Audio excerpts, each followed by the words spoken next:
দেশ এখন কোন দিকে যাচ্ছে আমরা কি তা বলতে পারি কেউ? অন্তর্বর্তী সরকার প্রতিষ্ঠা হওয়ার পর দেশের জনগণ, সাধারণ মানুষ সবাই একটা প্রত্যাশা করেছিল যে হয়তোবা ইতিবাচক কিছু হবে এবং সমাজের সর্বক্ষেত্রে একটা স্থিতিশীলতা প্রতিষ্ঠিত হবে। কিন্তু 6 মাস অতিক্রান্ত হলো। কতটুকু সফলতা এই সরকারের তা আমরা সকলেই প্রত্যক্ষ করেছি। শাসনকার্যের জন্য যে কঠোরতা প্রয়োজন, বর্তমান অন্তর্বর্তী সরকার, বিশেষ করে এই সরকারের প্রধান উপদেষ্টা মাননীয় এবং মহাসম্মানিত প্রধান উপদেষ্টা, তার কাছে সেটা সম্ভব নয় কিংবা এই ধরনের ধারণা তার নেই। তিনি একজন উদারনৈতিক মানুষ হিসাবে আমরা তাকে দেখতে পাচ্ছি।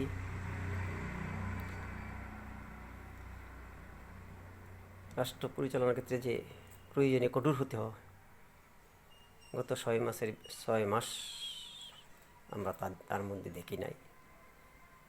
হয়তোবা এরই ফলশ্রুতিতে আজকে দেশ একটা অনিশ্চয়তার দিকে ধাবিত হচ্ছে বলে আমার ব্যক্তিগত ধারণা।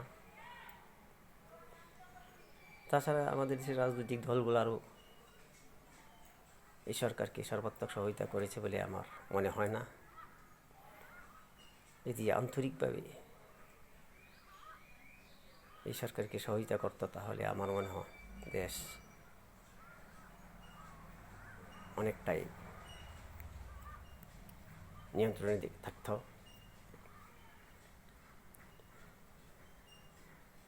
যেমন এই সরকার বসার পর থেকেই আন্দোলন, দাবি আদায়,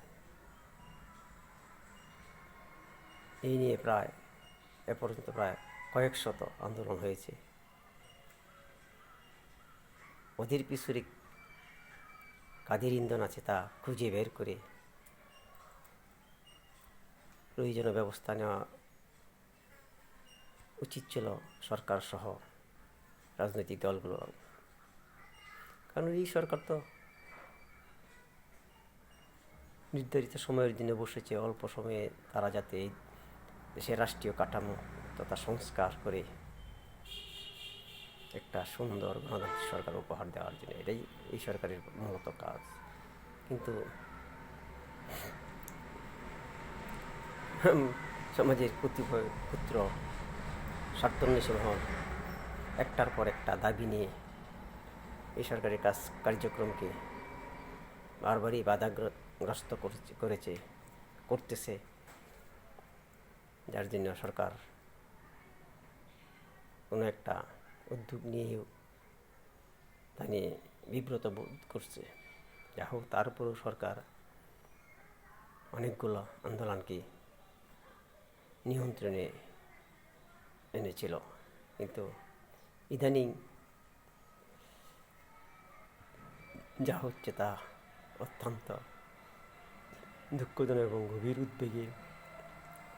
গত 2-3 দিন ধরে যা দেখা যাচ্ছে যে সারা দেশে আগুন ভাঙচুর,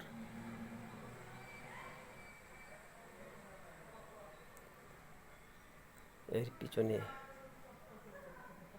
যদিও মানুষের ক্ষোভ ছিল, কিন্তু এটাকে এইভাবে বহিঃপ্রকাশ করা দেশের জন্য কতটুকু কল্যাণকর হবে তা আগামী দিনেই বলে দিবে। তাই দেশের সকল রাজনৈতিক দলের নেতৃবৃন্দ, ছাত্র জনতাকে বলছি, আপনারা ধৈর্য সহকারে শান্তভাবে দেশের কল্যাণ যাতে হয় সেই ধরনের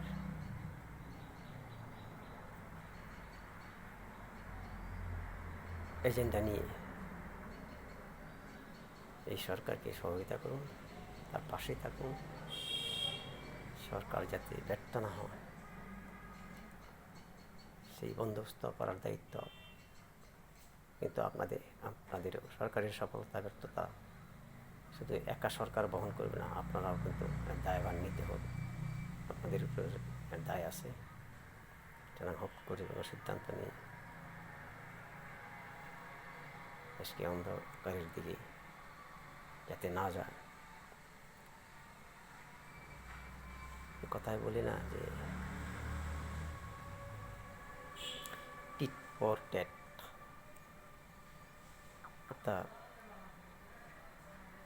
এটা মূলত নিউটনের এই তৃতীয় সূত্রের মতো যে প্রত্যেক কর্মীরই সমান প্রতিক্রিয়া আছে।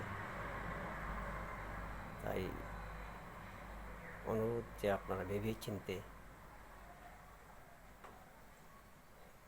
পরিকল্পনা মাফিক কাজ করবেন এবং এই দেশ যাতে কোনো ধরনের নৈরাজ্যের দিকে না যায়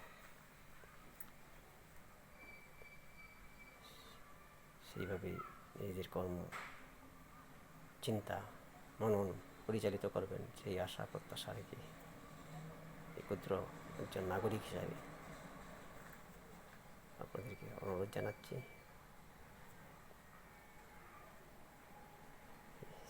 আসসালামু আলাইকুম।